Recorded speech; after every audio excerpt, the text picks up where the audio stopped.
வணக்கம். நான் உங்கள் அஸ்ட்ராலஜர் சுகன்யா. எல்லாரும் எப்படி இருக்கீங்க? நல்லா இருக்கீங்களா? நான் ரொம்ப நல்லா இருக்கேங்க. வெயில் ரொம்ப ஜாஸ்தியா இருக்கு இல்லையா? இந்த வெயிலுக்கு உங்க உடம்ப குளிர்ச்சியா வச்சுக்கிறதுக்கு நீர் ஆகாரங்கள் நீங்க நெறைய சாப்பிடுங்க. அதே மாரி நீர் காய்கறிகள் நெறைய எடுத்துக்கோங்க. அதனால உங்களுக்கு இந்த வெயில்லேருந்து உங்கள நீங்க காப்பாத்திக்க முடியும்.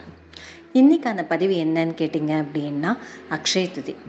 அக்ஷயம் அண்ணாலே அப்படின்னா என்னன்னா பெருகும் இல்லையா?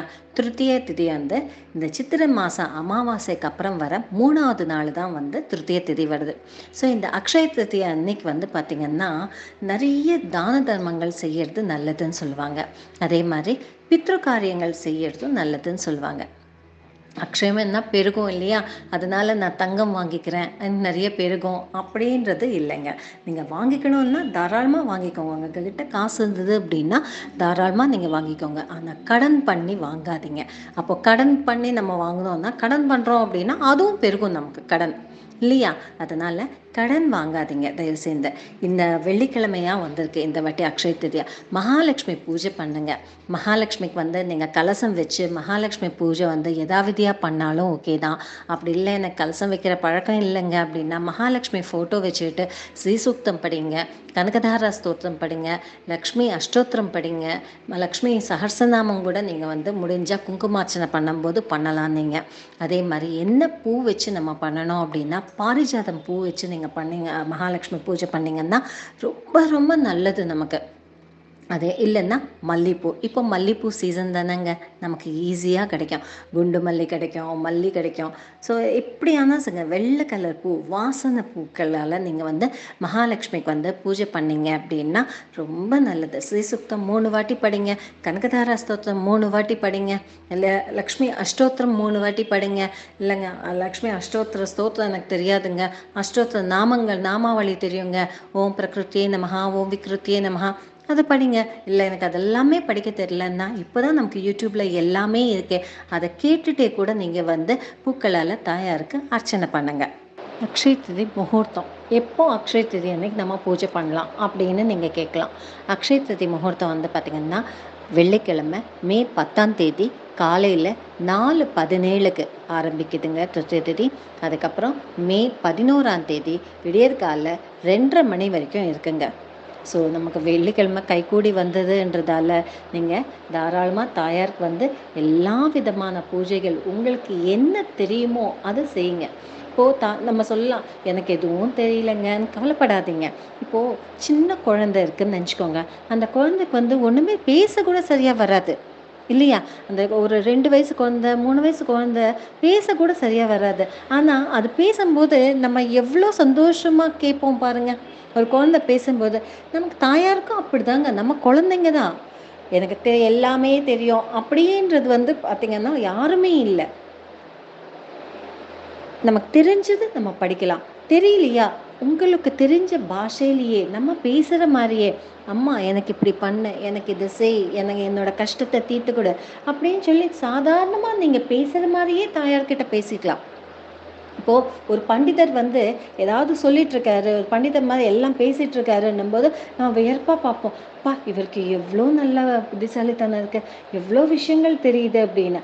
அதே மாதிரி ஒரு சின்ன குழந்தை பேசும்போது கூட, பேச தெரியாமல் பேசும்போது கூட, அந்த குழந்தை பேசும்போது என்ன அழகாக பேசுது இந்த குழந்தை அப்படின்னு நினைப்போம். அதே மாதிரி தான் தாயார் நம்மளையும் அப்படி தான் நினைப்பாங்க.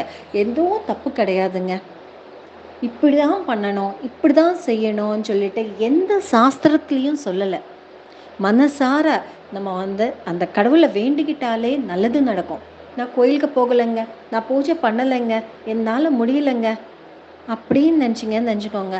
ஒன்றும் இல்லை, உங்கள் மனசில் எந்த ஒரு யோசனையும் இல்லாமல் அந்த தாயாரை மனசில் நினச்சிக்கோங்க, அந்த பெருமாளை மனசில் நினச்சிக்கோங்க, உங்களுக்கு பிடிச்ச தெய்வத்தை மனசில் நினச்சிக்கோங்க. அக்ஷய திருத்தி அன்னைக்கு மகாலட்சுமியை தான் கும்பிடணும்னு அவசியம் இல்லை. உங்கள் குலதெய்வத்தை கூட நீங்கள் கும்பிடலாம் அக்ஷய திருத்தி அன்னைக்கு. அதனால் எதுவானாலும் சரி, மனசில் சந்தோஷத்தோடு நீங்கள் பண்ணுங்க. அந்த சந்தோஷம் எப்போவுமே உங்களுக்கு இருக்குங்க. நம்ம எந்த வேலை செஞ்சாலும் சரி, ஒரு நம்பிக்கையோடு செஞ்சோம் அப்படின்னா அது நமக்கு கைகூடி வரும். அது வேலையாக இருக்கட்டும், பூஜையாக இருக்கட்டும், எதுவானாலும் சரி. நம்ம பூஜை பண்ணும்போது நான் இந்த ஸ்தோத்திரம் சொல்லலையே, மேடம் வந்து கனகதாரா ஸ்தோத்திரம் சொல்லியிருக்காங்களே, எனக்கு அது தெரியலையே அப்படின்னு நீங்கள் கவலைப்பட வேண்டாம். உங்களுக்கு தெரிஞ்ச பாஷையில் உங்களுக்கு தெரிஞ்ச மாதிரி நீங்கள் வந்து எந்த தாயாரை ஆனாலும் நீங்கள் கும்பிடலாம். அதே மாதிரி லலிதா சஹஸ்ரநாமம் படிக்க சொல்லியிருக்கீங்க, எனக்கு லலிதா சஹஸ்ரநாமம் படிக்க தெரியாது, கேளுங்க, கேட்டுட்டே பூஜை பண்ணுங்க.